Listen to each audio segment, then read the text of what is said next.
ওমর ফারুক তওবা পড়ার পরে বলতেন, রাখাল ভাই আল্লাহর হস্তে ওটের এক পেয়ালা দুধ দাও, যেই দুধটা পান করে আমি ক্ষুধা তৃষ্ণা নিবারণ করতে চাই। মুসকে হাসে। ওমর ফারুক বলে, রাখাল আবার হাসো কেন? আল্লাহর হস্তে চাইছি। রাখাল বলে, পথিক তওবা করার পরে তুমি আবার মুনাফিকি করলে। যেই বলছে মুনাফিক, সঙ্গে সঙ্গে ওমরের চেহারা রক্তের মতন লাল হয়ে গেছে।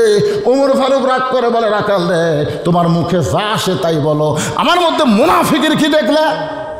রাখাল বলতেছে, অত রাগ করো কেন? লিমা তাকুলু, এই আয়াতটা খেয়াল করবেন, লিমা তাকুলু মালা তাফালুন। বক্তা ওয়াজ করে কিন্তু আমল করে না। এক ছাত্র সেটা, হুজুর আমার বাড়ি তো বহু দূরে, তো ওই নদী দিয়ে ব্রিজ দিয়ে আসতে আপনার মাদ্রাসায় খুবই কষ্ট হয়, বহু হাঁটা লাগে। তেমন কোনো দোয়া নেই যে দোয়া পড়লে নদী পার হওয়া যায়। হুজুর কাছে বিছু লাগায় পার হবো, এমনি খেলাতে খেলাতে কষে ওই সেটাই বিশ্বাস করছে। ওই আর ব্রিজের কাছে না যে নদীর কাছে বিছু লাগে চোখ বন্ধ করছে, ওই পার হয়ে গেছে। এইভাবে প্রতিদিন যায় আসে। একদিন হঠাৎ আর মাও কইছে, কে রে যে হুজুরের দোয়া শিখা তুই নদী পার হোস নৌকা ছাড়া, সে হুজুরকে একদিন দাওয়াত দে। ওই কথা, হুজুর আমার মাও তো আপনাকে দাওয়াত দিছে, যাওয়া লাগবে। পীর সাহেব হুজুরা তো দাওয়াত পেলে সেই খুশি, যাওয়ার সময় ভালো যায়। কেন এদিক তো নৌকা ব্রিজ নাই, ব্রিজ কী করবেন হুজুর? আসেন বিসমিল্লাহকে পাওয়া দিয়েছে, ওই পর্দা খেলা হচ্ছে। হুজুর কী খবর, আপনি আসেন। পীর সাহেব কালে কাপড় তুল দিছে, বিসমিল্লাহকে পারান হুজুর।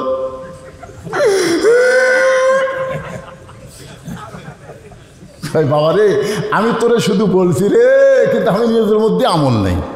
আল্লাহ বলেছেন লিমা তাকুলু মালা তাফালু। বক্তা আগে তোদেরকে তক্তা বানায় জাহান্নাম দেওয়া লাগবে। জোরে কোন কথা ঠিক কি না? দীর্ঘ 17 বছর বাংলার জমিনে ওয়াজ করছি। টাকা চায়া দেই কি, যা দিছে ওপরে 100, ভিতরে খেলে 10। 17 বছর বেকার দিছে আমি। হ্যাঁ, ওপরে একটা 500 টাকা লোড দিতে, ভিতরে গেলে 10 দেওয়া, এই মোটা করে দিতে গুনে নেওয়া যায় নাই হুজুর, আমিও থুসি। কিন্তু 2007 সালে আমার সাতকার সাহাবী যখন মারা গেল অ্যাক্সিডেন্ট করে, তখন চিন্তা করলাম ওই না মোরা যদি আমি মরতাম, শেষ শেষ, নামগন্ধই থাকতো না। আমি সেই দিন থেকে নিয়ত করলাম, কামাই কর্ম, টাকা নেমো, নবীর মাদ্রাসা আল্লাহর ঘর তৈরি কর্ম। বর্তমান 200 শতক জায়গার ওপরে, আবার সেদিন কিনলাম 35 শতক। 35 শতক জায়গার দাম হলো 26 লাখ টাকা। চিন্তা করে দেখেন কি দামি জায়গা। সেখানে এখন প্রায় 250 শতক জায়গার উপরে মসজিদ, মাদ্রাসা, এতিমখানা নির্মাণ করছি আপনাকে টাকা দিয়ে। ঠিক, আমি চাই চিন্তা মাদ্রাসা চালাতে পারবো না, একটা টাকাও দান সদকা দেওয়া হয় না। সম্পূর্ণ আপনাদের যে টাকা দেন ওয়াজের পরে, সেই টাকাতে মসজিদ, মাদ্রাসা, এতিমখানা নির্মাণ করছি। এখন মরে গেলেও আমি মরবো না। ধরে কথা কর না কেন, মরে গেলেও আমি মরবো না। হুজুরের মাদ্রাসা আছে রে, মসজিদ আছে রে, আল্লাহ করে যা তুই বেঁচে থাক। কি ভাবতেছে ভাই রে, ব্যাগার কম দেয়নি ভাই, এক জায়গা দিছে নিচে খেয়াল উপরে চট। একজন খেতা বিছা দিয়ে হুজুর এটা থাকেন শীতের দিন তো, তার আমি একটু শুয়ে আছি বুঝলেন। একজন যা বলতেছে হুজুর খেয়াল কি আরো দিব, এমনি খালি খসখস করতেছে, উনি ওর জায়গায় খেয়ালকে আরো দেবো। আমি কি গরু যে খেয়াল খামো? তখন হুজুর এদি সব জানে। তা বলতে আমি গরু কি খেয়াল খাবো? হুজুর এত রাগ করছেন কেন? শীতের দিন হুজুর খেয়াল দিলে আপনি উষুম পাবেন, এই জন্যই বলতেছি। আমি আলেমদের খুব ভালোবাসি তো। ওরা হাত ধরে বললাম, ভাই আমি বুঝবার পারিনি ভাই, তুমি আলেমদের এত ভালোবাসো, বুঝবার পারিনি। তো সংসারের খবর কি? হুজুর 2 জামাই আইছে আপনার ওয়াজ শোনার জন্য। আমি জামাইকে খেয়াল কত দিচ্ছেন? হুজুর আপনি জানেন জামাইকে খেয়াল দেওয়া যায়? জামাই নিচে তোষক উপরে লেপ, ও জামাইরে খেয়াল দেওয়া যায় না, বক্তারে কে আরো দিব।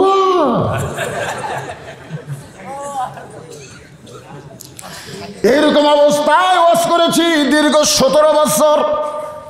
আমি যেইটা আপনাদের বলতে চাই, সবাই দুনিয়া থেকে চলে যাব, কিন্তু সুন্দর আমল কারে কয়, এই জিনিসটা আমাদের বোঝার দরকার আছে না নাই? লিয়াবলুয়াকুম আইয়ুকুম আহসানু আমালান ওয়া হুয়াল আজিজুল গফুর। আল্লাহু আকবার। ওমর ফারুক বলে, রাখাল আমার মধ্যে মুনাফিক মুনাফিকের কি দেখলা? রাখাল বলতেছে তোমার মুখের সাথে মনের মিল নাই, তুমি সত্যি করে বলো তো আমি কি উটের মালিক?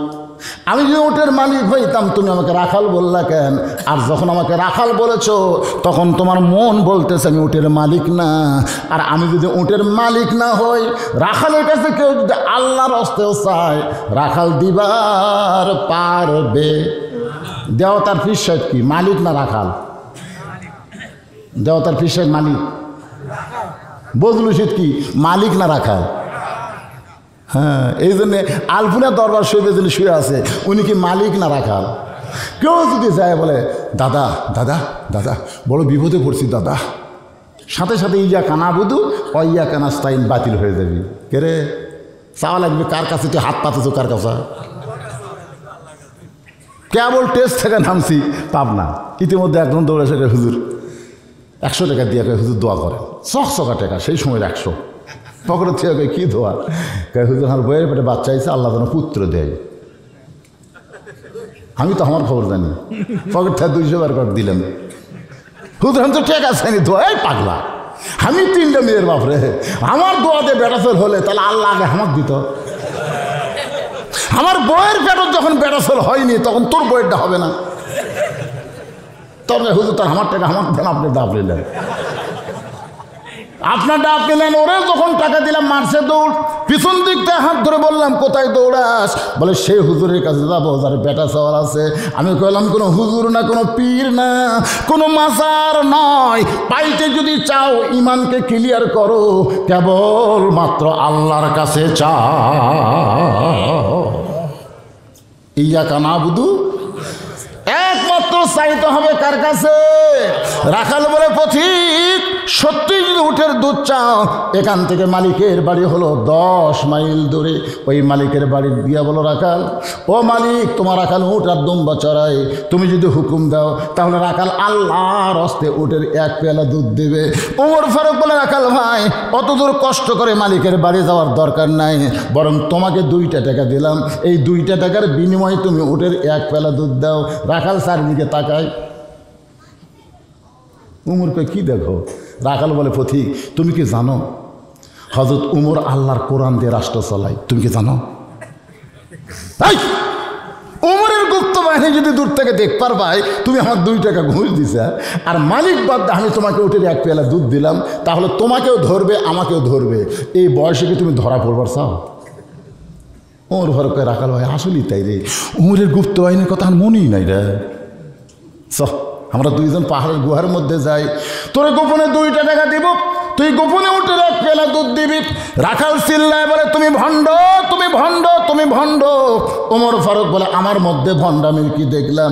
রাখাল কান্দারে পথিক রে, যেখানে উমরের গুপ্ত বাহিনী দেখবার পায় না, আমার মালিক জানতে পারে না, সেখানে রাখালের আল্লাহ দেখতে পায়। যেখানে কেউ দেখে না সেখানে কে দেখে? তাহলে যারা একজন 10টা ভোট মারছে 1 লাখের, ওই কিন্তু মনে করছে কেউ দেখতেছে না। কথা কন না কেন? কেউ দেখতেছে? শুধু 2টা জিনিস খেয়াল করবেন। কয়টা? 1 নম্বর হলো কেউ না দেখলেও কে দেখতেছে, আর কেউ না দেখলেও এই 2 কান্দের ফেরেশতা কিন্তু দেখতেছে না। তাহলে আপনি দরজা জানলা বন্ধ করে কম্বলের মধ্যে যুবকেরা কি দরজা বন্ধ করে চালু করছে, মোনাজাত করতেছে, সব মোনাজাত করে। খালি যদি বিশ্বাস করো বাপ মা ঘুমাইলে কি হবে? আল্লাহ ঘুমাইতেছে না, সব দেখতেছে। তোর কোন কথা ঠিক কিনা? আল্লাহ ঘুমায় নাকি? আপনাদের কি মনে হয় আল্লাহ ঘুমায়? হায় হায়, কেউ না দেখলেও আল্লাহ দেখতেছে। খালি এই বিশ্বাসটা করলে 100টা মারবার পারবি? কথা কন না কেন? আরে কথা কন না কেন? কোনো অন্যায় কাজ করা যাবে না। রাখাল চিল্লাল পথিক উমরের গুপ্ত বাহিনী দেখতে পাবে না, মালিক জানতে পারবে না, কিন্তু রাখালের আল্লাহ দেখতে পায়। সঙ্গে সঙ্গে হযরত উমর মারছে দৌড়, 1 দৌড়ে পাহাড়ের পাদদেশে জায়নামাজ বিছায়া 2 হাত তুলে আল্লাহকে বলতেছে, আল্লাহ তোমার কোরআন এত সুন্দর, তোমার কোরআন এত সুন্দর। তোমার কোরআন যখন চালু থাকে তখন কেউ না দেখলো আল্লাহ দেখতেছে, এই বিশ্বাস মানুষের কলিজার মধ্যে ঢুকে যায়। কোরআন যখন চালু থাকে তখন কেউ না দেখলেও কে দেখতেছে? আরো জোরে কন। কিন্তু আমাদের বাংলাদেশে আল্লাহর কোরআন চালু না থাকার কারণে একটা জুতা পর্যন্ত আমরা মসজিদের মধ্যে নিয়ে যাই। ঠিক কিনা? আমি মসজিদে জামাত পড়ে যাওয়ার সময় আমার সাহাবি কই, জুতা সামাল করিস কেন? কার ভয়ে ঢুকতেছি? কিন্তু জুতা সামাল কার ভয়? কথা হয় না। আপনারা বলেন তো, আল্লাহর কোরআনের আইন যদি চালু থাকতো, চুরি করলে চোরক সাইজ করো, এই আইনটা চালু থাকলে জুতা নয় সোনার টোপলাও যদি মসজিদের দরজা থাকে, কেউ কোনোদিন হাত দিয়ে প্র্যাকটিস করতো না। দিত দিবের গেলি আল্লাহর কোরআন বলতো। একটু মনোযোগ দিবেন।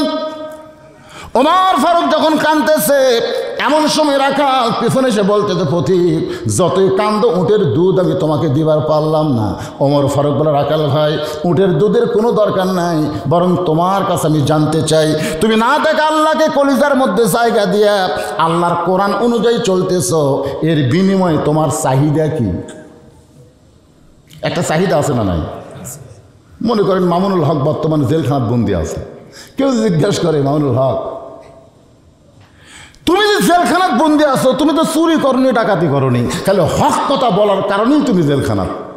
কেউ যদি বলে, হুজুর ওই একটা মেয়ে মানুষটা ধরা পড়ছে, মামুনুল হক কিন্তু বলছে আল্লাহর শপথ এটা আমার বউ, তখন এক সাংবাদিক বলতেছে, তাহলে কাবিন? আপনারা বলেন তো, সাকিব খান ওই যে দুটা ছোলের বাপ আছে, ওই যে বিয়ে করছে, এটা বাংলার কোনো লোক জানে? আমাকে বগুড়ারই কিন্তু জামাই। অবু সরকার বলল, 7 বছর আগে সাকিব খানের সাথে বিয়ে হচ্ছে, ছোলের বয়স 2.5 বছর। হায় হায়।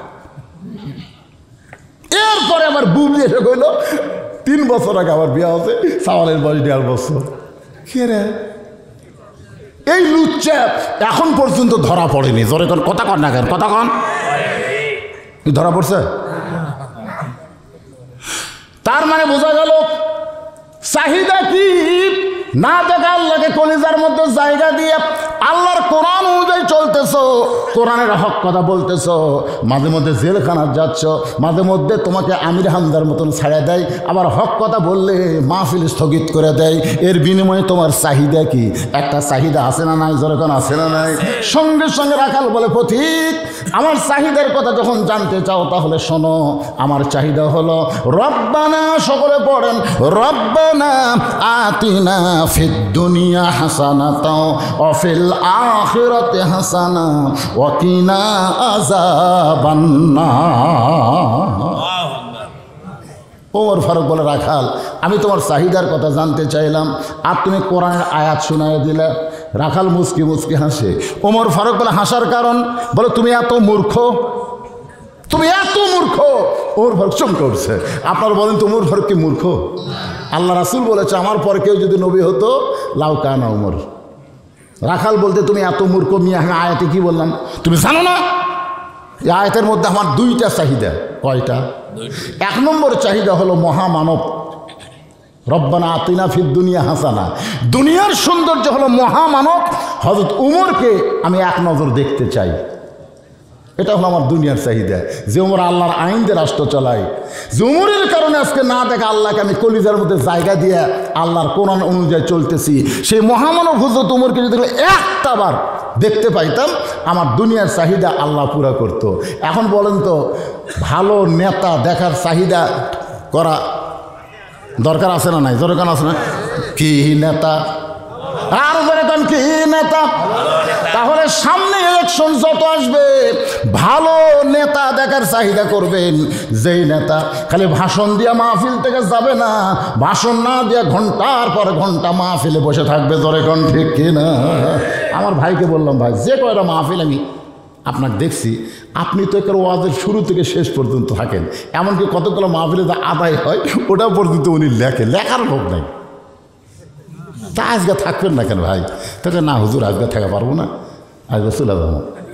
আমার মনটা তখন খুব খারাপ হয়েছিল। হ্যাঁ আসলে থাকবেনি না, মন খুবই খারাপ হলো। আমি বললো, না ভাই আজকে থাকবো না, চলে যাবো। এটা তো এই নেতার কাজ না। আছে না নাই? যখন আছে না নাই, নেতার কোনো মোশন না নিয়ে সুতার মতন মশানে বক্তার সমস্ত আলোচনা শোনার মতন ধৈর্য আল্লাহ যাদের দেয়, এদেরকে হযরত ওমরের মতন নেতা হিসেবে আল্লাহ কবুল করুক। জোরে বলেন আমিন, জোরে আল্লাহুম্মা আমিন। লিল্লাহি তাকবীর। এক নম্বর চাহিদা হলো মহামানব হযরত ওমরকে আমি এক নজর দেখতে চাই। আমার 2 নম্বর চাহিদা হলো আমি রাখাল যখন মরে যাব, অধম রাখালকে আল্লাহ যেন জান্নাত দেয়। কয়টা চাহিদা?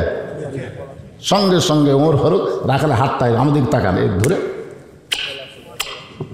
3 বার চুমা খাচ্ছে। রাখাল কয় পাগল নাকি, আমার ঘামা হাতে 3 বার চুমা দিলে? ওমর ফারুক বলে, রাখাল আল্লাহ তোমার 2 নম্বর চাহিদা পুরো করছে। মরার সঙ্গে সঙ্গে আল্লাহ তোমাকে একটা জান্নাত না 8টা জান্নাতের দরজা খুলে দিবে। জোরে কোন সুবহানাল্লাহ।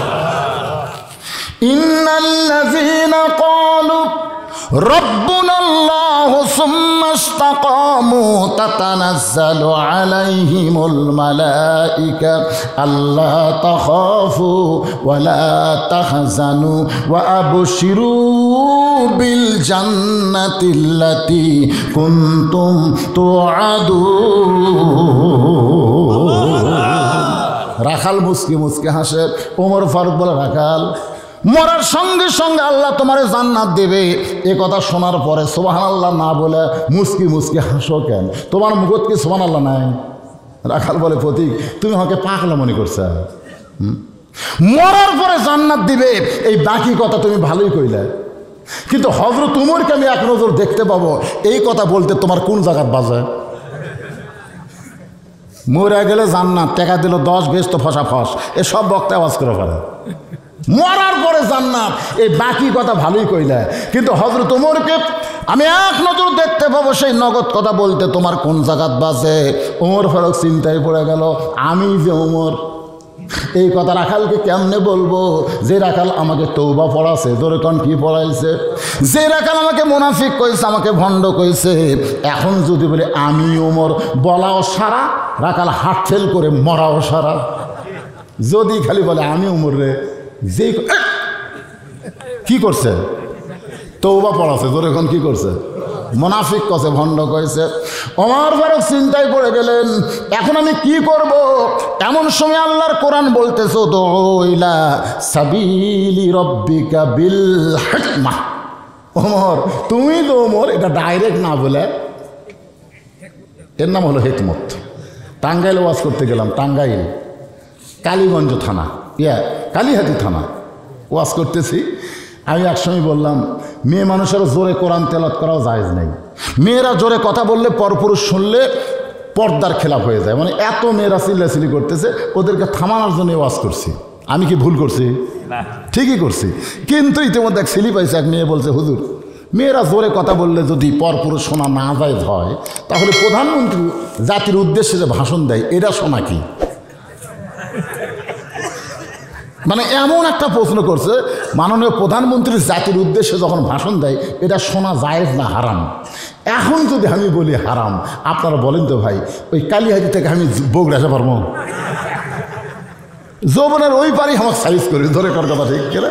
আমি চিন্তা করলাম, এটা ডাইরেক্ট বলা যাবে না, এটা হেকমত মারা লাগবে। ধরে কন কি মারা লাগবে? আপনারা বলেন তো, হেকমত আছে না নাই? ওমর ফারুক বলেন, রাখাল সত্যিই যদি হযরত ওমরকে দেখতে চাও, তাহলে তোমাকে ফজরের নামাজ সামনে কাতারে আদায় করা লাগবে। ফজরে যদি সামনে আদায় করতে পারো, মেহরাবের দিকে লক্ষ্য করা দেখবা, যে মানুষটা ইমামতি করতেছে ওই মানুষটি হলেন হযরত ওমর। আল্লাহর কোরআন দিয়ে যখন রাষ্ট্র চলবে, তখন প্রত্যেকটা নেতাকে মুসল্লি হলে চলবে না, নেতাদের ইমাম হওয়া লাগবে। আরে না দেখেন, না শোনেন, কিন্তু ঠিক কথাটা তো বলবেন। আল্লাহর কোরআন দিয়ে যখন বাংলাদেশ চলবে, প্রত্যেকটা নেতাকে আগে কি হওয়া লাগবে? মসজিদের ইমাম হওয়া লাগবে। ধরে বলেন কি হওয়া লাগবে? নেতারা যদি ইমাম হয়, তাহলে জায়েদ খান ইমামদের লুচ্চা বলতে পারবে, এই শালা ইমামরা বলতে পারবে। সব নেতা ইমাম, ওর চাপা ভেঙ্গে দিবি। জোরে কোন কথা ঠিক কিনা? কিন্তু আমরা গরিব মানুষ যায়, প্রত্যেকটা ইমামই হলো গরিব মানুষ ভাই। একটু মনোযোগ দেন। ওমর ফারুক বলে, রাখাল সত্যি যদি ওমরকে দেখবার চাও তাহলে ফজরের নামাজ তোমাকে সামনে কাতারে আদায় করা লাগবে। রাখাল ফোঁপায় ফোঁপায় কান্দে। ওমর ফারুক বলে, কান্দো কেন? বলে, আমি বারান্দায় নামাজ পড়ি, আমি মসজিদের ভিতরে ঢোকার সাহস পাই না। ওমর ফারুক বলেন, বারান্দায় নামাজ পড়ো, মসজিদের ভিতরে ঢোকার সাহস পাও না কেন? বলে, মসজিদের ভিতরে নবীর দামি দামি সাহাবি, ওই দামি দামি সাহাবির মধ্যে আমি রাখাল কেমনে যাই, এই জন্য আমি বারান্দায় নামাজ পড়ি ভাই।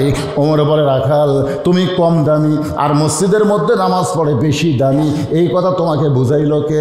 আল্লাহর কথা হলো, ইন্না আকরামাকুম ইনদাল্লাহি আতকাকুম, ওই ব্যক্তি সবচাইতে দামি হয় যার কলিজার মধ্যে আল্লাহর বেশি ভয়। আপনারা বিশ্বাস করবেন, অনেক বক্তাকে আল্লাহ জাহান্নামে নিয়ে যাবে, অনেক শ্রোতাকে আল্লাহ জান্নাত দিবে।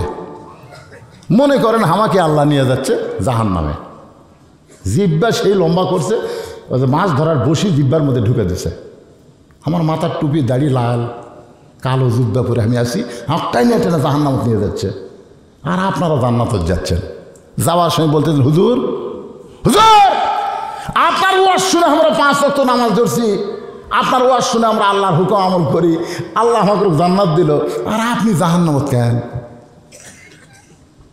তখন আল্লাহ বলবে, তোরা শ্রোতা, ওই বক্তা, ওই খালি বকে গেছে, আমল করেনি। তো ওই ব্যক্তি সম্মানিত যার কলিজার মধ্যে আল্লাহর ভয় বেশি। নিচে বসে আছেন দেখে আপনারা কম দামি, চেয়ারে বসে আছেন দেখে আমি বেশি দামি, এইটা মনে করা যাবে না।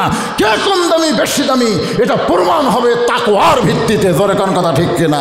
যার তাকওয়া বেশি, আল্লাহর ভয় বেশি, সে আল্লাহর কাছে সম্মানিত বেশি।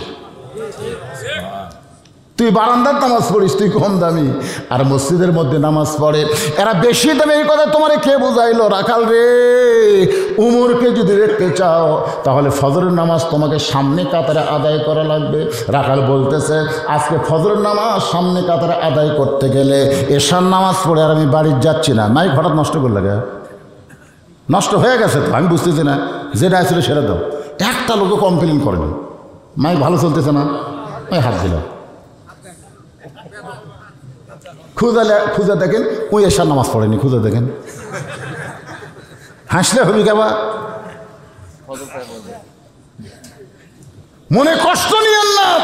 বাংলাদেশের এই মিডিয়া ম্যানেরা আর মাইকওয়ালারা যদি নামাজি হতো, বক্তাকে ওয়াজের তাসির ভালো হতো। আমরা এশার নামাজ পড়লো, এরা গটগট করে গল্প করলো, পেটটা ঠেলে টাঙ্গাচ্ছে। কি আল্লাহ আমার কবিকে তোর ওয়াজ রেকর্ড করে, এই শালার নামাজ পড়ে না, আগে তুই লাগতি খা, তোর ওয়াজের তাসির নেই করে। আর মাইক আলার নামাজ পড় না, না মন খারাপ করতেছেন? এরা সবচাইতে আমাদের বন্ধু আপনজন, সবচাইতে। 38 বছর বয়সে বাংলাদেশের কোনো মাইক খারাপ আমার ওয়াজের রেকর্ড আপনার পাবেন না। কেবা কোন ফাঁসু একটাই বক্তা, মাইক লে কোনো কথা নেই। কেন তোর গলা যদি ভালো না হয়, মাইক ভালো হয়ে কি লাভ রে? বাংলাদেশে 2টা বক্তা, একজন চলে গেছে আল্লামা সাইদি হুজুর, ওনার গলার স্কেল ওই ছোটোবেলাও তা বুড়া বেলাও তাই, আমার একই অবস্থা। শুনে দেখেন, আজ থেকে ওই 7 সালের ক্যাসেট আর বর্তমানে 24 সালের ক্যাসেট, একই ক্যাসেট। মাইকত কোনো ভলন টলন দেওয়া লাগবে না, যেটা আছে মাশাল্লাহ। শুনতে পাচ্ছেন না ভাইজান? ওই মেরে দিছে হাত।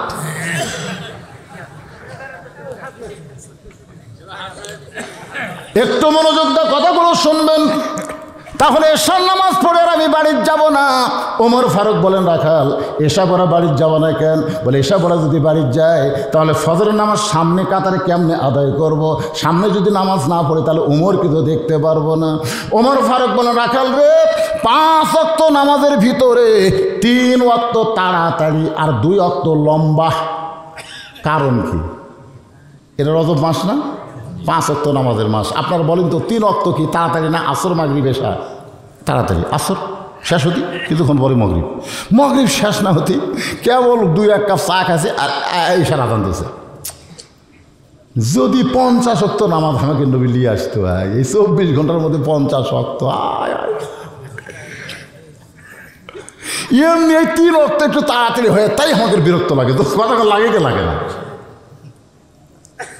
ওমর ফারুক বললেন, এশা থেকে ফজর ফজর থেকে জোহর এই 2 ওয়াক্ত লম্বা কেন? রাখাল বলতেছে আমি তো জানি না।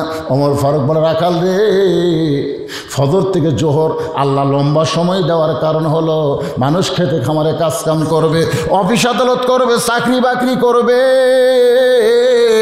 ব্যবসা বাণিজ্য করবে।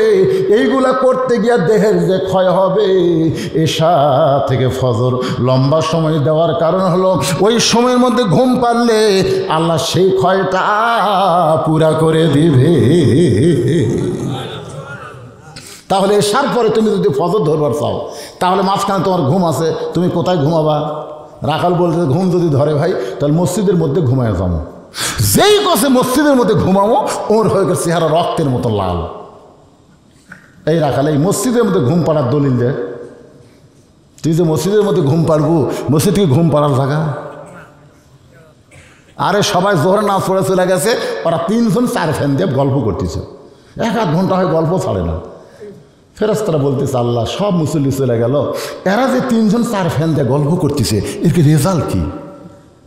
আল্লাহ বলতেছে এরকে মাথার উপর নামাজ বাদ দেয় যতক্ষণ ফ্যান ঘুরিছে, এই ফ্যানের কারেন্টের বিল এই 3 জন আলাদাভাবে না দেওয়া পর্যন্ত এরা জান্নাতে যাওয়ার পারবে না। কারণ মসজিদের বাপের ঘর না, ইচ্ছা মতো ফ্যান ঘুরাবি। জোরে কোন কথা ঠিক কথা কর না কেনা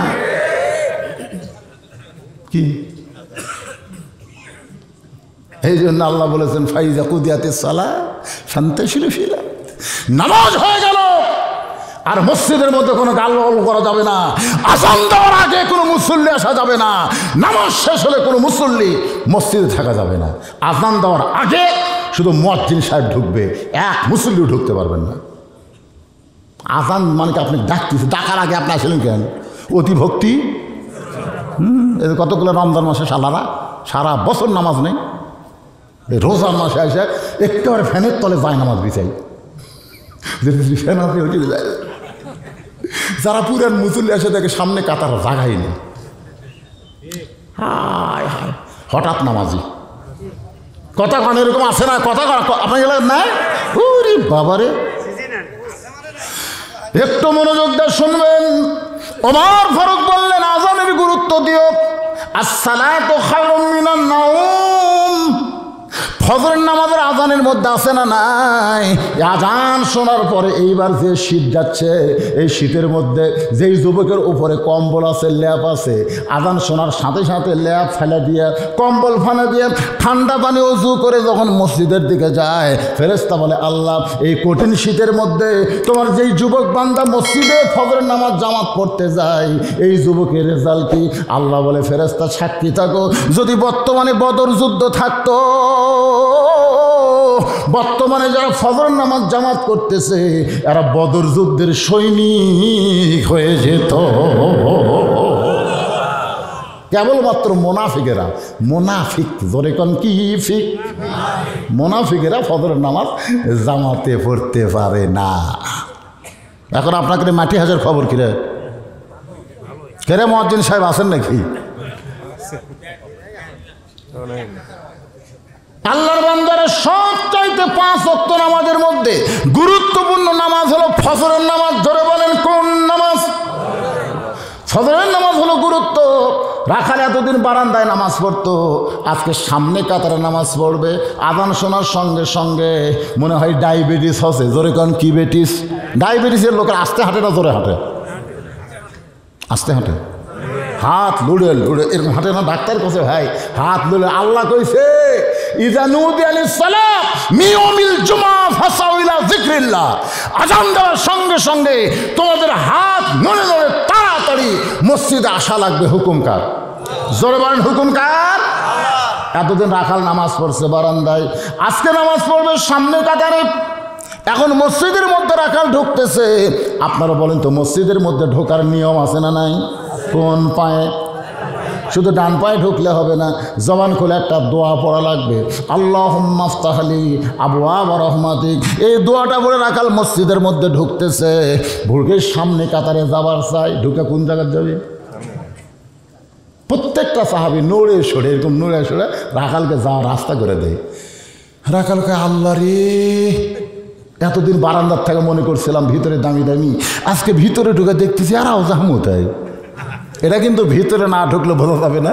আমি ভিতরে ঢুকে দেখছি আওয়ামী লীগের কাছে ডাহা জামাত, কঠিন জামাতের একজন মুসল্লি আওয়ামী লীগের কাছে ডামাচ্ছে, আমি নিজে দেখতেছি। তো এখন জামাত ইসলাম 4 আঙ্গুল পিছনে আছে, বুঝলেন? তখন আওয়ামী লীগ পিছে হাত দিয়ে বলছে, কে ভাই তুই কাতার চিনিস না, তুই পিছনে কেন, কাতার বরাবর। ভাই ভাই আমি জামাত করি। কিসের জামাত রে, আমি কিসের আওয়ামী লীগ টান দেখায় কেড়ে সামনে যাস কেড়ে।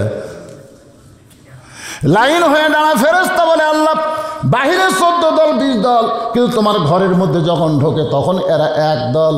আল্লাহ বলে এরা আসল জায়গায় ঠিক আছে, আসল জায়গায় কিন্তু আওয়ামী লীগ বিএনপি জামাত ইসলাম কেউ মতবিরোধ নেই। আপনারা বলেন তো কলমা নিয়ে কোনো মতভেদ আছে? নামাজ নিয়ে কোনো মতভেদ আছে? জাকাত নিয়ে কোনো মতভেদ নাই, কিন্তু কিছু আসন নিয়ে কিছু বাংলাদেশের রাজনীতি নিয়ে মতভেদ করতেছে। যেরকম আমরাই 4 ভাই একই মায়ের পেট থেকে বাড়াইছি, আমরা 4 ভাই 4 দল, 4 ভাই 4 দল, কিন্তু খাবার বসে আমরা 4 জন একসাথে। কত জায়গায় কিন্তু আমরা একসাথেই। সুবহানাল্লাহ কোন না কেন? একটু মনোযোগ দেন। রাখাল এতদিন বারান্দায় নামাজ পড়েছে, আজকে মসজিদের মধ্যে সামনে কাতারে যে যাবার চায় প্রত্যেকটা সাহাবী নূরে শুধু রাখালকে যাওয়ার রাস্তা করে দেয়। রাখাল যাইতে যাইতে সামনে কাতারে গিয়া ফজরের 2 রাকাত সুন্নত নামাজ আদায় করেছে। ফজরের ফরজের পূর্বে 2 রাকাত সুন্নত এত দামি, আল্লাহ বলেছেন আসমান জমিন বিক্রি করে দিয়েও ফজরের 2 রাকাত সুন্নতের সমান দাম হবে না। তাহলে ফজরের ফরজের পূর্বে কয় রাকাত সুন্নত? রাখাল 2 রাকাত সুন্নত নামাজ আদায় করে চুপটি করে বসে আছে। এমন সময় ওই মসজিদের মধ্যে একজন মুসল্লি ঢুকতেছে, যার নাম হলো ওসমান গনি। নাম কি? ঢুকাই দেখি কে রে, আমার জায়গা দখল করে বসে আছে। কে রে? আপনারা বলেন তো মসজিদে কারো কোনো জায়গা আছে? কিন্তু ওসমান গনি বলতেছে আমার জায়গা দখল করে বসে আছে। এটা বলার কারণ হলো আল্লাহর নবী রাসূল বলেছেন আমি যখন ইমামতি করব, আমি বরাবর যিনি পিছনে দাঁড়াবে তার নাম আবু বকর। আবু বকর যখন ইমামতি করবে, আবু বকর বরাবর যিনি পিছনে দাঁড়াবে তার নাম হলো ওমর। ওমর যখন ইমামতি করবে, ওমর বরাবর পিছনে দাঁড়াবে তার নাম হলো ওসমান। ওসমান যখন ইমাম হবে, ওসমান বরাবর পিছনে দাঁড়াবে তার নাম হলো আলী। আলী যখন ইমামতি করবে, আলী বরাবর পিছনে। রাসূল আর কথা কয় না। সাহাবের বলে হুজুর হয়তো আলী যখন ইমামতি করবে, আলী বরাবর পিছনে কে দাঁড়াবে? রাসূল বললেন মা ইয়ান্তিকু আনিল হাওয়া ইন হুয়া ইল্লা ওয়াহয়ু ইউহা। আমি রাসূল বলতে পারি না যতক্ষণ আল্লাহ না বলায়। এই পর্যন্তই হলো খোলাফায়ে রাশিদিন। জোরে বলেন সুবহানাল্লাহ। তাহলে হযরত ওমর যখন ইমামতি করবে, ওমর বরাবর পিছনে কে? জোরে বলেন কে? কিন্তু আয়েশা দেখে জায়গা দখল। আল্লাহ রাসূল বলেছেন ইমামের জায়গা বাদ দিয়া মসজিদের যত জায়গা আছে, কেউ যদি কোনো জায়গা দখল করে, সে ইচ্ছা মতো জায়গা না ছাড়লে তাকে জায়গা থেকে টান দেওয়া যাবে।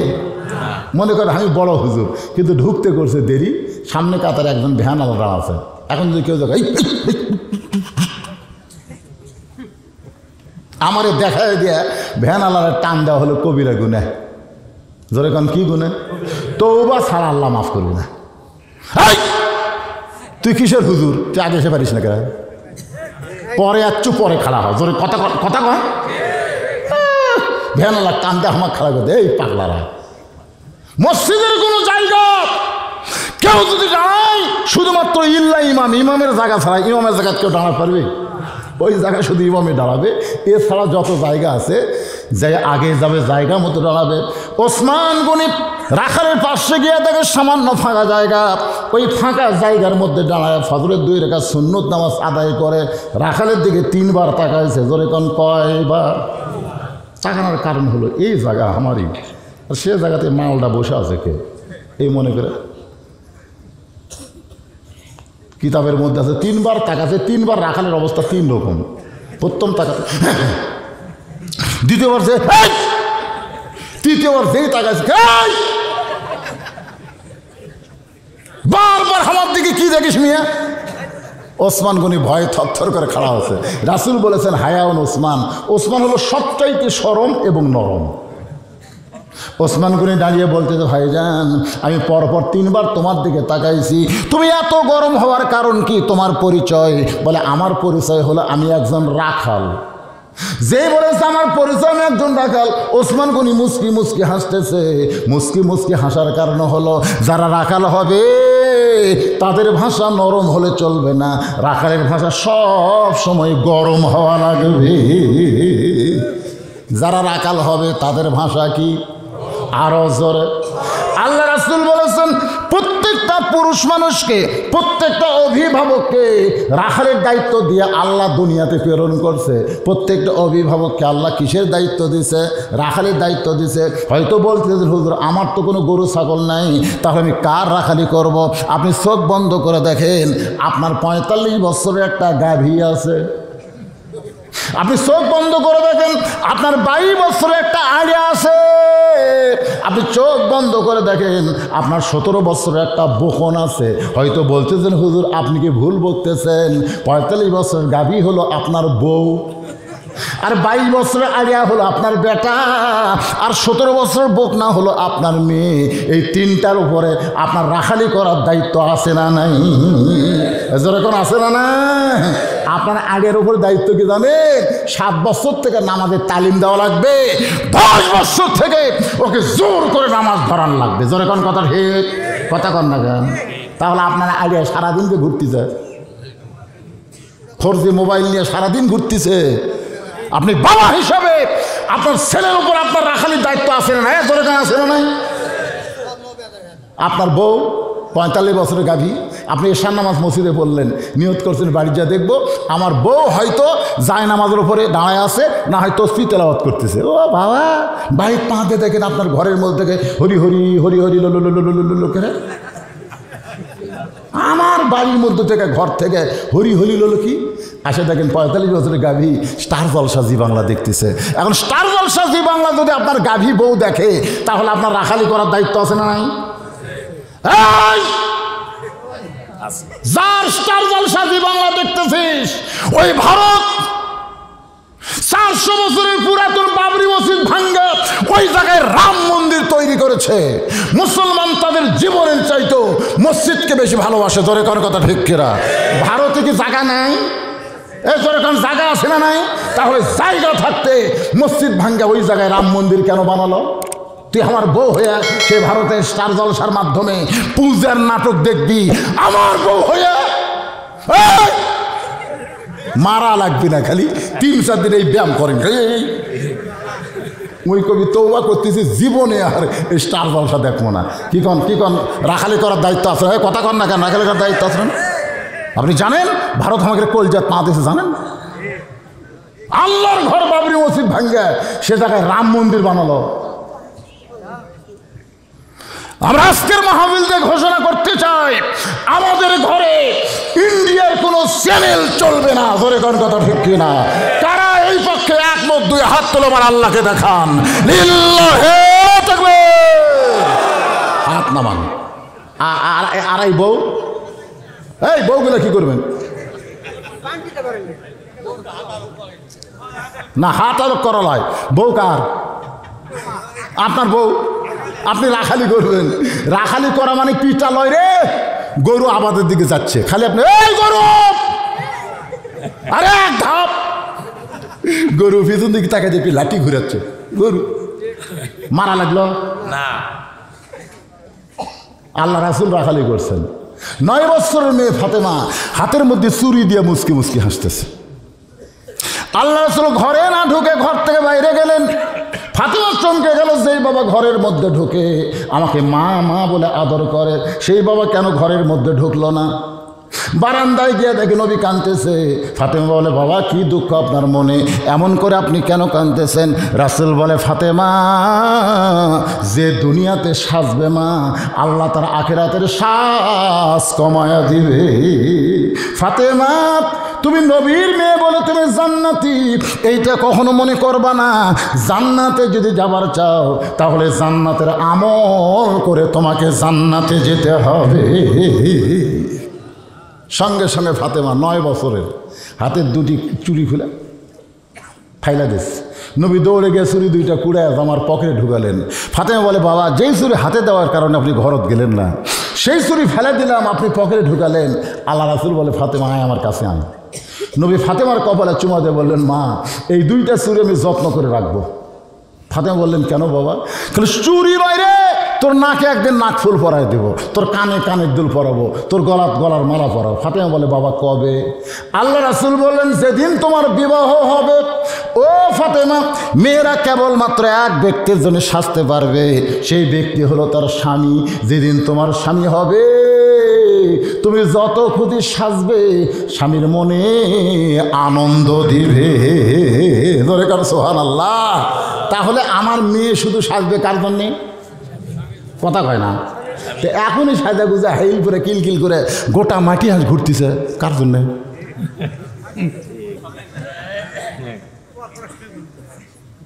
কে বাজান ঘুরতেছে না? তাহলে বাবা হিসাব আপনার দায়িত্ব কি? হ্যাঁ, বাবা হিসেবে আপনার দায়িত্ব কি? ওই মেয়ের উপর রাখালি করার দরকার আছে না নাই? ওসমান গনি বলে, ভাইজান আপনি তাহলে রাখাল? বলে, হ্যাঁ। আপনাকে কোনোদিন সামনে কাতারে দেখে নাই, আজকে প্রথম দেখতেছি সামনে কাতারে। ও ভাই, মনে কষ্ট নিয়েন না ভাই, আপনি কোনোদিন সামনে কাতারে আসেন নাই, আজকে প্রথম দেখতেছি। আপনার কারণ কি?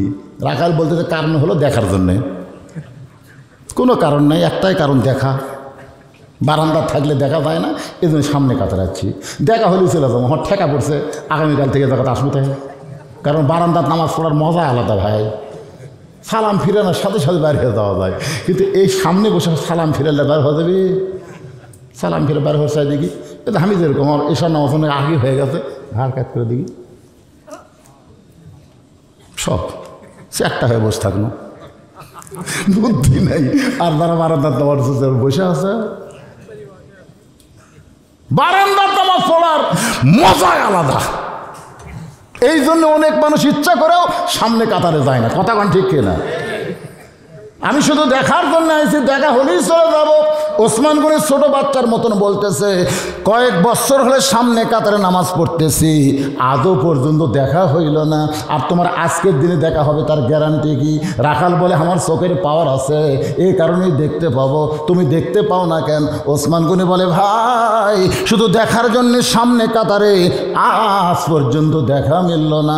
ওসমান গনি যারে দেখতে চায় তিনি হলেন নামাজের মালিক আল্লাহ। আর রাখাল যাকে দেখতে চাই তিনি কে? ওমর ফারুককে আমরা এই মুহূর্তে বলবো আল্লাহওয়ালা। জোরে কোন কি? তাহলে রাখাল যাকে দেখতে চাই তিনি কি? আল্লাহওয়ালা।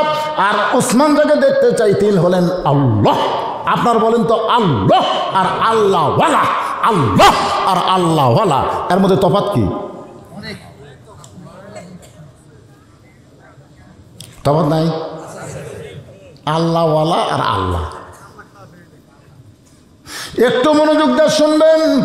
ওসমান গনি বলতেছে, ভাইজান কয়েক বছর দেখার চাই, কিন্তু এখন পর্যন্ত দেখা ভাগ্য হয় নাই। রাখাল মুসকে মুসকে হাসের বলে, তুই আমার হাত ধর। চিনে না তো? আমার হাত ধরো ভাই, আমি নিজেও দেখবো এবং তোমাকেও দেখায় দিব।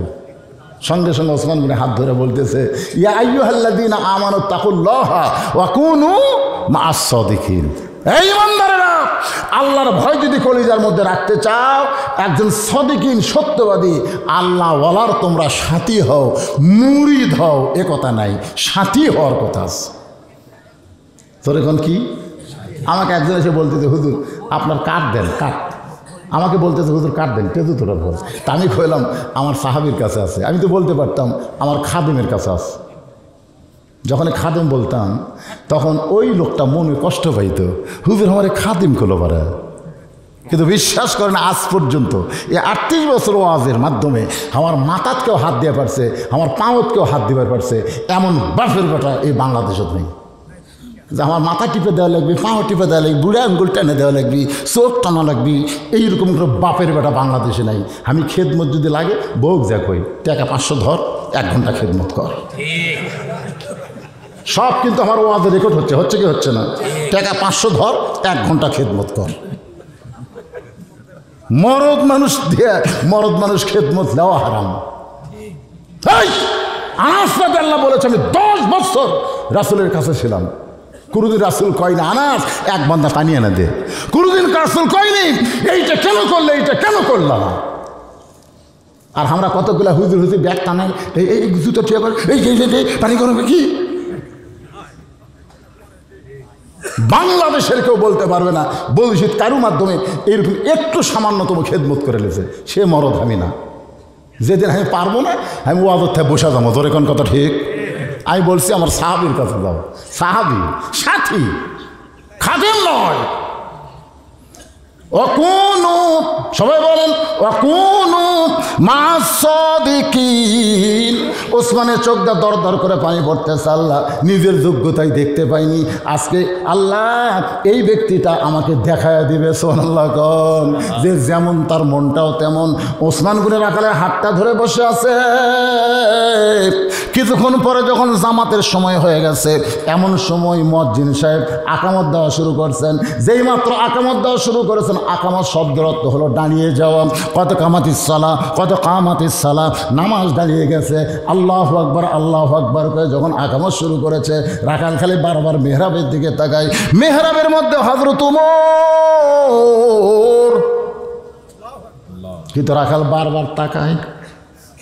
যেই মুয়াজ্জিন সাহেব বলছে কত কামাতিস সালাহ কত কামাতিস সালাহ, সঙ্গে সঙ্গে রাখাল আল্লাহু আকবার। ওসমান গনি রাখালের হাত ছাড়ে দিচ্ছে। হাত ছাড়ে দিয়ে বলতে, কে রে ভাই, ইমাম সাহেব ভুল করলে মানুষ লোকমা দেয়, এখন আকামতি শেষ হয়নি আর তুমি আল্লাহ আকবার করে লোকমা দিলে।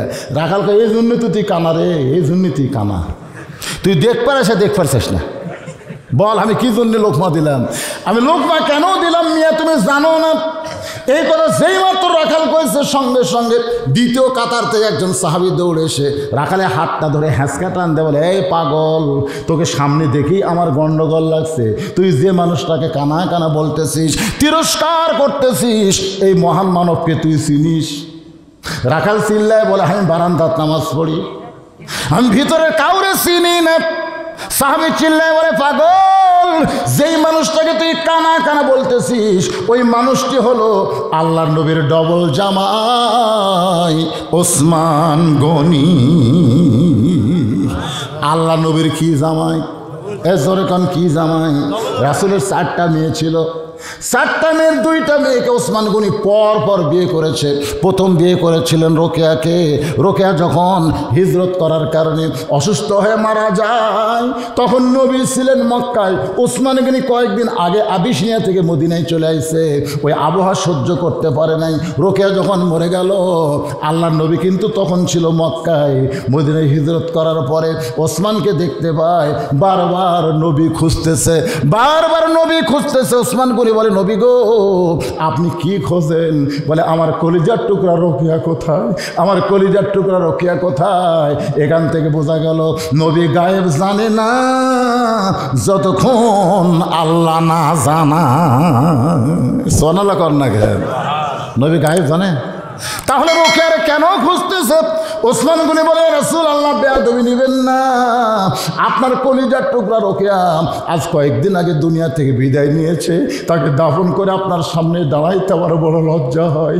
রাসূল নিচের দিকে তাকায়, ওসমান রে, মনে কষ্ট নিস না বাবা, আমার আর একটা মেয়ে আছে, আর একটা মেয়ে আছে কুলসুমা, আমি সেই মেয়েটা তোর সঙ্গে বিয়া দিয়ে তোকে আমার জামাই জারি রাখতে চাই। সঙ্গে সঙ্গে তার ডিগ্রি হলো জুন্নুরাইন, 2টা নূরের অধিকারী। এক বক্তা ওয়াজ করতে বলতেছে, রাসূল হলো মাটির তৈরি, রাসূল হইল মাটির তৈরি। এই বক্তা এক সময় বলতেছে ওসমান জুন্নুরাইন। বক্তা ওয়াজ করে যখন ঘরতে আসলো, আমি বললাম, ভাইজান, রাসূল মাটির তৈরি, এ কথা তোমাকে ওয়াজ করবার কে কইছে? কই হুজুর কইলাম। তাহলে তার জামাইকে জিন্নুরাইন কেন কইলাম? বলে 2টা নূরের অধিকারী। 2টা নূরকে? বলে রাসূলের 2 মেয়ে। তো রাসূলের 2 মেয়ে যদি নূর হয়, তাহলে বাপ কেমনে মাটি হয়? আল্লাহ রাসূলকে নূর বলাটাই উত্তম, নূরের তৈরি বলার দরকার নাই। রাসূল হলো নূর। সুবহানাল্লাহ কন না কেন? রাসূল নূর বলাতে কোনো আপত্তি নেই, কিন্তু কিসের তৈরি এই নিয়ে আমাকে তর্কাতর্কির কি আছে? হ্যাঁ, কথা কোন তর্কের দরকার আছে? অন্ধকারে একটা মানুষ যখন লাইট নিয়ে আসতেছে, আমরা কি বলি? ওই দেখো আলো আসতেছে রে, আলো আসতেছে। আসলে কি আলো আসতেছে না নিয়ে আসতেছে? আলোর বাপেরও ক্ষমতা নেই, আর একা একা এসে পারে, আলো নিয়ে আসা লাগে। তো তো যখন কাছে আইছে তখন আপনি দেখতেছেন ওরে এটা আমাকে কেন আবদুল্লাহ রে। তা আপনি বলেন তো আবদুল্লাহ যখন আপনার কাছে লাইট খাড়া হলো তখন আপনার কাছে লাইটের দাম বেশি না আবদুল্লার দাম বেশি? কথা বল না কেন, কার দাম বেশি? তা আল্লাহ রাসূলকে সরাসরি আমরা নূর বলবো না, রাসূলকে বলবো নূরওয়ালা। নূরওয়ালা সিরাজাম মুনীরা। অন্ধকার ছিল পৃথিবী, রাসূলের মাধ্যমে আল্লাহ আলোকিত করেছেন। জোরে কান সুবহানাল্লাহ। এটা হলো রাসূলের কাছে লাইট। এই কোরআন হচ্ছে লাইট। যিনি নিয়ে আইছেন তিনি হচ্ছেন আব্দুল্লাহ, আব্দুহু ওয়া রাসূলুহু। জোরে কান সুবহানাল্লাহ। এখন আপনারা বলেন তো রাসূল দামি না কোরআন দামি?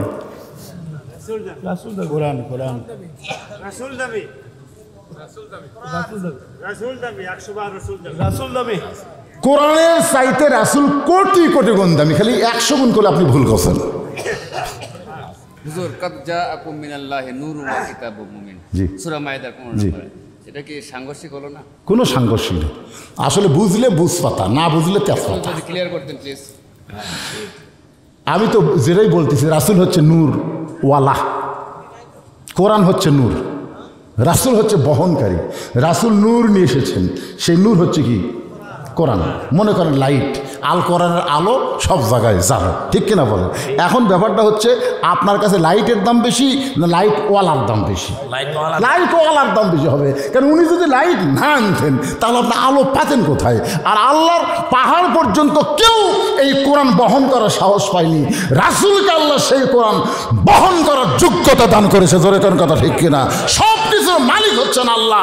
আল্লাহ যাকে যেখানে রাখবেন, আল্লাহ বলেছেন ওয়ারাফা'না লাকা যিকরাক, আমার রাসূলকে আমি সবার উপরে সম্মান দিয়েছি। সেখানে কোরআন আর রাসূল কোনো তর্কই করা যাবে না। জোরে কোন কথা ঠিক কিনা? সবার উপরে ওয়ারাফা'না এই আয়াতের তাফসীর করবেন। আমরা অনেক সময় এগুলো সামান্য বিষয় নিয়ে তুলনা করি। কার সাথে কার তুলনা করতেছেন? আমার সেই বিষয়টা ফিতনা করার বিষয় না, আমি যেই কথাটা বলতেছি একটু মনোযোগ দিয়ে শুনবেন। ওসমান গনি, যেই কথা ওসমান গনি, রাখাল থর থর করে কাঁপতেছে। রাখাল চিল্লায় বলে আমি বারান্দায় নামাজ পড়ি, আমি মসজিদের ভিতরে ঢোকার সাহস পাই নাই, কিন্তু ওই পথিক আমার সর্বনাশ করেছে। ভাই এই কথাগুলো খুব গুরুত্ব দিয়ে শোনা লাগবে।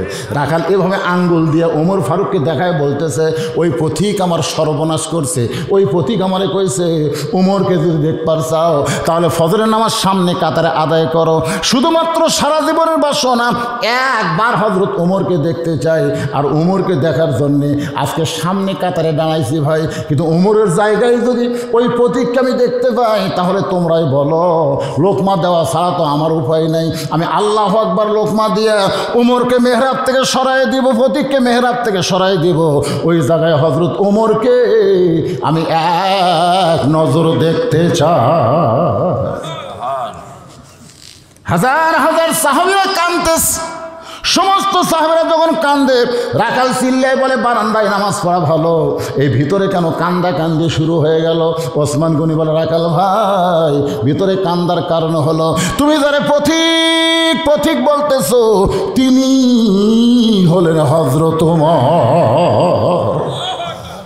গাছের গোড়া কাটলে গাছটা যেমন ঠাস করে পড়ে যায়, রাখাল তেমনি পড়ে গেলেন মেহরাবের মধ্যে, কাটা মুরগির মতন ছটফট করে আর বলে ইয়া আমিরুল মুমিনিন, আমি আপনাকে তওবা পড়াইছি, আমি আপনাকে মুনাফিক কইছি, আমি আপনাকে ভণ্ড কইছি, এত কথা বলেছি গো আমির, আপনি অধম রাখালকে কিছু বলেন নাই। সমস্ত সাহাবীরা চিল্লায় বলে কে রে মেহরাবের মধ্যে, কে রে, কারে তওবা পড়াইছে, কারে ভণ্ড কইছে, কারো মুনাফিক কইছে, কে রে? যে রাস্তাতে গেলে শয়তান কয়দিন যায় না, জোরে কোন কয়দিন যায় না, তার সামনে আবল তাবল কে বকতেছে। সমস্ত সাহাবীরা যখন চিল্লা চিল্লি করে, এমন সময় ওমর ফারুক দেখলেন এইটা তো গণধোলাই খায়। জোরে কোন কি ধোলাই? গণধোলাই।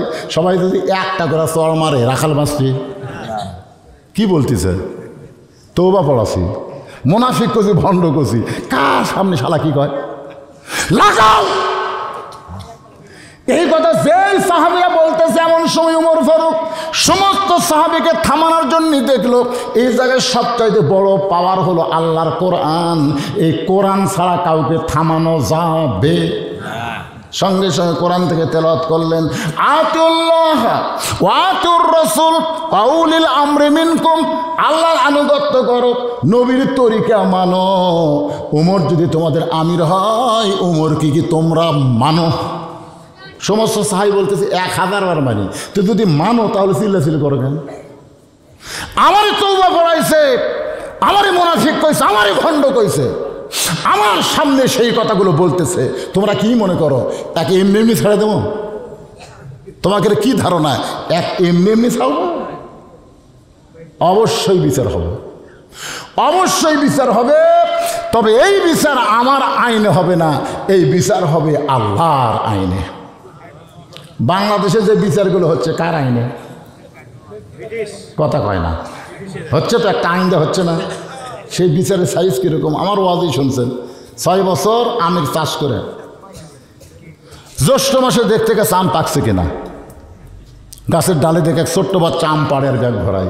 বাগানের মালিক কয় আমি খাইনি রে, আর পরিবারে কেউ খায়নি, তুই আমার গাছের আম পাড়তেছিস, তোর বাপকে গিয়ে বিচার দেবো। সে খালি মুসকি মুসকি হাসে। বাগানের মালিক বলে হাসিস কেন, তোর বাপক যা বিচার দেবো। ছেলে কয় চাচা কোথায় যা বাপক খুঁজবেন, বাবাও আর এক গাছে ছুটছে।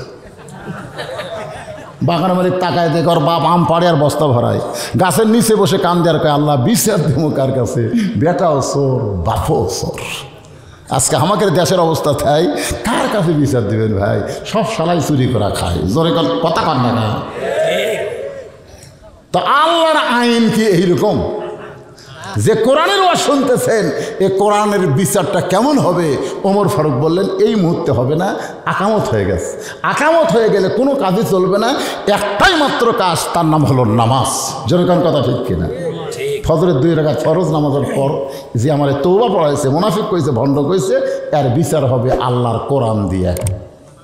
কারা কারা আল্লাহর কোরআনের বিচার দেখবেন? 2 হাত তুলে একটু আল্লাহকে হাত দেখেন তো দেখি। কারা কারা তুলতেছে না ভাই? আপনি তোলেন সবাই। লিল্লাহি তাকবীর। হাত নামান। আল্লাহর কোরআনের বিচার আজকে নিজের চোখে দেখেন। ফজরের 2 রাকাত ফরজ নামাজের পর 2 রাকাত ফরজ নামাজ পড়াতে উমর ফারুক যখন ইমাম, তাহলে 10 মিনিট লাগবে। যাই যেমন ইমাম তার নামাজ তেমনই হয়, যেরকম ঠিক কিনা? হ্যাঁ, তো 10 মিনিট আগে ফজর শেষ হবে, 10টা মিনিট উমর ফারুক সাহাবীদের নামাজ পড়ুক। আর এই সুযোগে এই মাদ্রাসার জন্য কোরআনের ভালোবাসার পাগলগুলোর কাছে আমি একটু 2খানা হাত বাড়ায় দিলাম ভাই। কারণ এই মাদ্রাসা চালাবার গেলে আপনাদের বাজেট থেকে আল্লাহ তাআলা যতটুকু দেয় সেই দিয়ে মাদ্রাসা চিল্লায় বলে আমিরুল মুমিনিন, যে আপনাকে তওবা পড়াইছে, যে আপনাকে মুনাফিক বলেছে, যে আপনাকে ভণ্ড বলেছে, তাকে আপনি কুৎসা না করে, তাকে আপনি ধমক না দিয়ে, তাকে আপনি শাস্তি না দিয়ে আপনি তাকে বুকের মধ্যে জড়ায় ধরে কপালে চুমা দিলেন। ওমর ফারুক চিল্লায় বলে সাহাবীরা রে, রাখালের এত কথা হজম করার পিছনে একটাই মাত্র কারণ, আমি দুনিয়ার শ্রেষ্ঠ আমল আইয়ুকুম আহসানু আমালা, এই দুনিয়ার শ্রেষ্ঠ আমল হলো রাখালকে দেখি নাই, রাখালের ভিতর আমার আল্লাহর কোরআন দেখতে পায়। নামাজ কিন্তু শ্রেষ্ঠ আমল না, রোজা শ্রেষ্ঠ আমল না, শ্রেষ্ঠ আমল হলো আল্লাহর কোরআন অনুযায়ী আমাদেরকে চলা। জোরে কোন ঠিক কিনা? যে আমলের পরীক্ষা হবে। জি, মাদ্রাসার সদস্য, বর্তমান ওয়ার্ড মেম্বার, এই গ্রামেরই সন্তান, 2000 টাকা নগদে দান করেছে হাসান মাহমুদ। মেম্বার সাহেব আপনি গরুর জন্য 5,000 টাকা দেন আগামী বছর। আলহামদুলিল্লাহ, মেম্বার সাহেব আগামী বছর গরুর জন্য 5 গ্রামের, তো কোনো গ্রামের লোকেরা চাপ দেওয়া পারবে না মোর্শেদ ভাই মতন। তিনি গ্রামে, ওনার গ্রামে আমি দাওয়াত নিলে উনি কি ওই অন্য গ্রামের মতো দিলে হবে? ওই গ্রামে আলাদাভাবে একটা দেওয়া যাবে। তো মেম্বার সাহেব উনি 5,000 টাকা আগামী বছর গরু বাবদ করছে দান। আল্লাহ মেম্বার সাহেবের দানকে কবুল করেন। জোরে করে আমিন। গরু আদায় করে যারা হেরে গেল নাকি? এই কাগজ কলম দিয়ে সব কুটি গেল না। লিখেছে, ওই যে লিখেছে, এটি 2 জামাই 2000 দিয়েছে, মসজিদুল। এখানে 2 জামাই 2000। কার জামাই? মসজিদুল ভাইয়ের জামাই।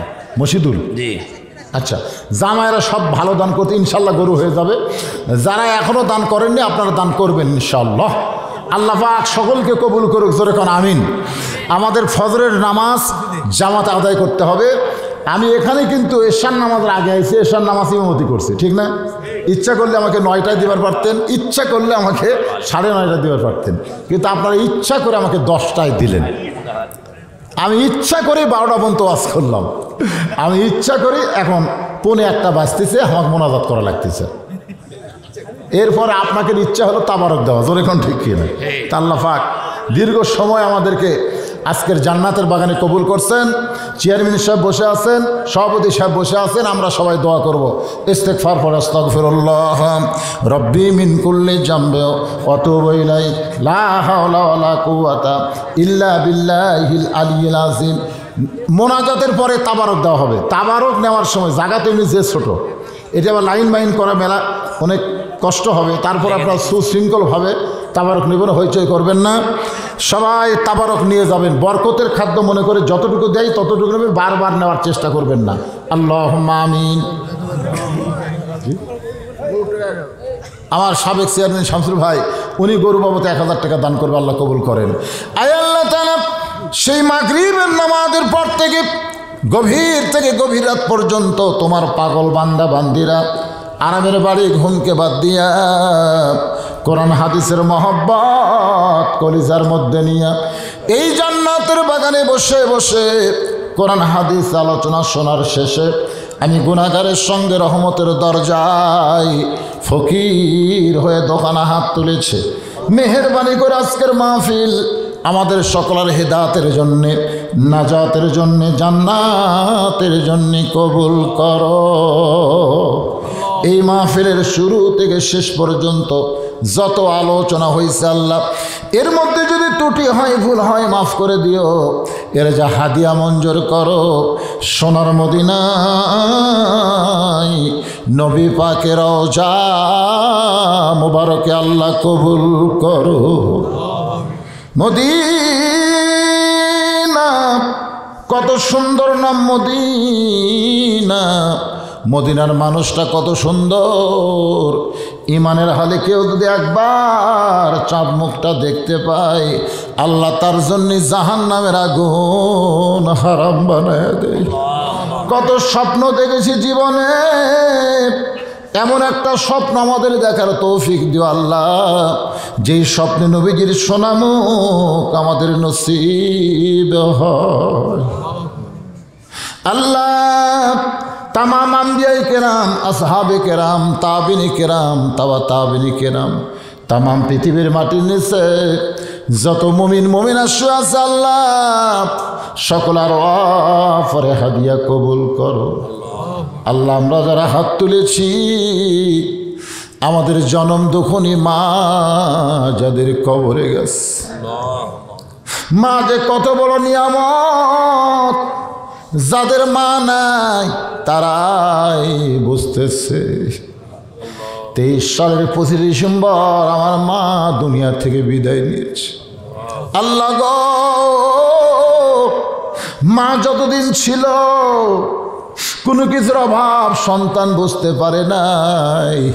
মা যখন দুনিয়া থেকে চলে যায় তখন সন্তান বোঝে এই দুনিয়াতে তারা আর আপন কেউ নাই।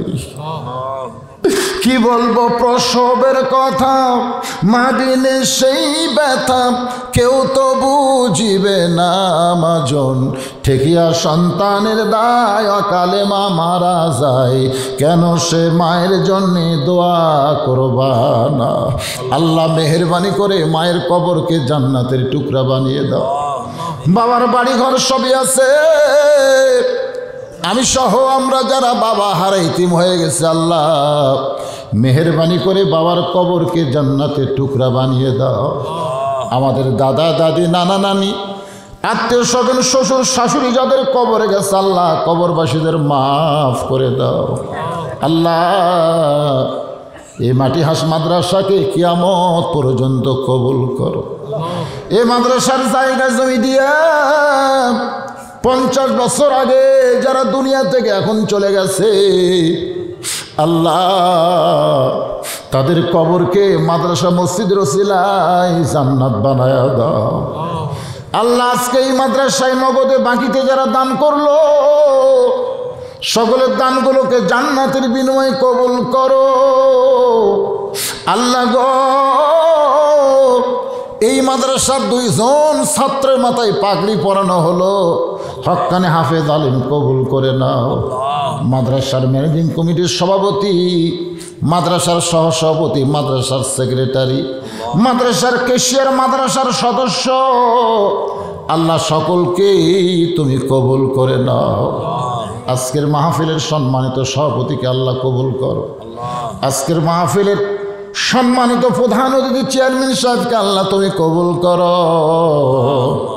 দীর্ঘ সময় কোরআনের মঞ্চে বসে থাকার কারণে আল্লাহ কোরআনের নূর দিয়া তাকে আলোকিত করে দাও।